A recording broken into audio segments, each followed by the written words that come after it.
The Kaduna State High Court has ordered the immediate release of the leader of the Islamic Movement of Nigeria, Sheikh Ibrahim El-Zakzaki, and his wife, Zinat.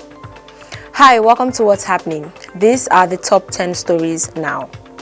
At number 10, Nigeria's ambassador to Benin Republic, Lieutenant General Tukur Buratai, has been received by the President of Benin Republic, Patrice Talon.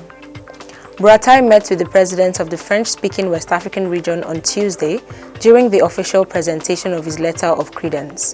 The ambassador of Germany to Benin Republic, Michael Derus, as well as those of Ghana, Gabon and Norway, also presented their letters of credence to Talon. Recall that Buratai, who was Nigeria's Chief of Army Staff between July 2015 and January 2021, was deployed by President Muhammadu Buhari as Nigeria's envoy in the Benin Republic in June 2021. At number 9, as the world marked this year's World Hepatitis Day on Tuesday, the World Health Organization said not less than 124,000 Africans die from undetected and untreated hepatitis yearly. The World Health Organization said 4.5 million children under 5 years of age are infected with the disease annually. In a message to mark the 2021 World Hepatitis Day, the World Health Organization Regional Director for Africa, Dr. Matshidiso Moeti, said hepatitis is a silent epidemic in Africa, and to this end, the World Health Organization is seeking to integrate hepatitis B interventions into antenatal care services. She noted that more than 90 million people are living with hepatitis in the region, accounting for 26% of the global total. At number 8, the Katsina State Emergency Management Agency has said that the heavy downpour in the state on Monday destroyed over 1,500 houses. SEMA spokesman Umar Mohammed said on Wednesday in Katsina that the downpour ravaged 3 local government areas. According to him, out of the 1,500 buildings, over 800 houses were affected. The troubled areas include Faskari, 400 in Bindawa and 300 in Sabwa. At number 7, the Secretary to the Government of the Federation, Boss Mustafa, says the Ecological Fund Office needs 3.4 trillion naira to fight erosion and flooding across the country. He said the fund would be needed to execute projects across the 36 states, including the Federal Capital Territory. The SGF made the comments at the inauguration and handover of erosion and flood control works at the National Hospital in Abuja. At number 6, bandits have kidnapped 11 commuters traveling to Abuja in a Toyota bus belonging to the Sokoto State Mass Transit.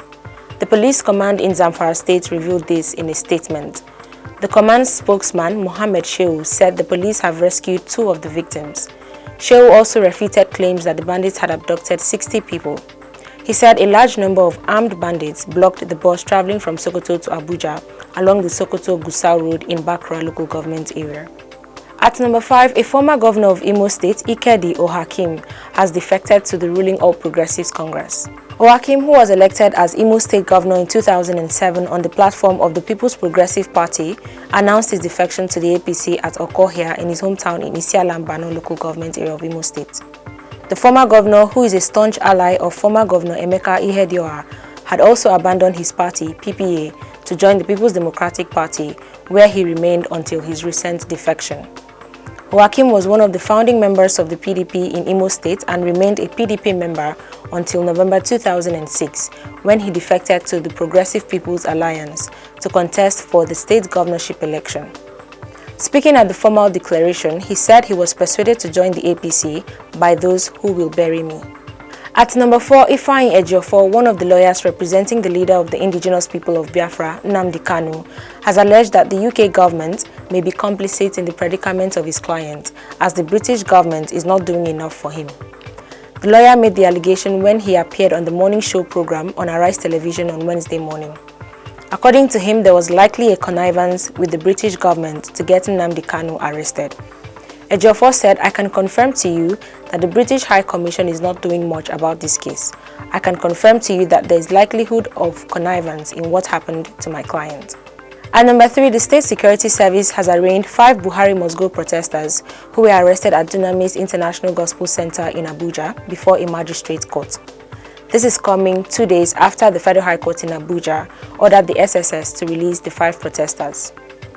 Recall that the protesters, Ben Manasseh, Anene Udoka, Henry Nwodo, Samuel Larry and Samuel Gabriel, were arrested on July 4, 2021 for wearing t-shirts with the inscription "Buhari Must Go."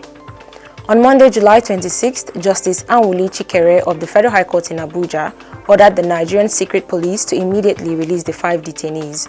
Rather than comply with the court's order, the SSS brought the defendants before a magistrate's court at Mbappe this morning on charges bordering on disturbance of public peace. However, the court granted the protesters bail. At number 2, the Supreme Court has upheld the victory of the governor of Ondo State, Oluwarotimi Akeredolu, of the All Progressives Congress in the last governorship election in the state. In the majority judgment delivered by Justice Emmanuel Agim on Wednesday, 4 of the 7-member panel dismissed the appeal made by candidate Eyitayo Jegede and his party, the People's Democratic Party, on the grounds that it was incompetent. The judge upheld that the petition filed at the election tribunal was incompetent because they failed to include the governor of Yobe State and chairman of the caretaker committee of the APC, Mai Mala Buni, as a party. Finally, at number 1, the Kaduna State High Court has ordered the immediate release of the leader of the Islamic movement of Nigeria, Sheikh Ibrahim El-Zakzaky, and his wife, Zinat. There was tight security around the High Court on Ibrahim Taiwo Road in Kaduna State, where the trial of the Shiite leader and his wife resumed. The court, presided over by Justice Gideon Kurada, heard the no-case submission filed by El-Zakzaky and ruled that he and his wife should be discharged and acquitted. It was gathered that as of Wednesday morning, all roads leading to the High Court complex were barricaded by security operatives. El-Zakzaky and his wife were brought to court by officials of the Nigerian Correctional Service amidst tight security. The couple has been standing trial in the court for the past 4 years on an 8-count charge of alleged culpable homicide, disruption of public peace, and unlawful assembly, among others, leveled against them by the Kaduna State government. Always remember to wear your mask, wash your hands, and stay safe. That's all for today. See you next time on What's Happening.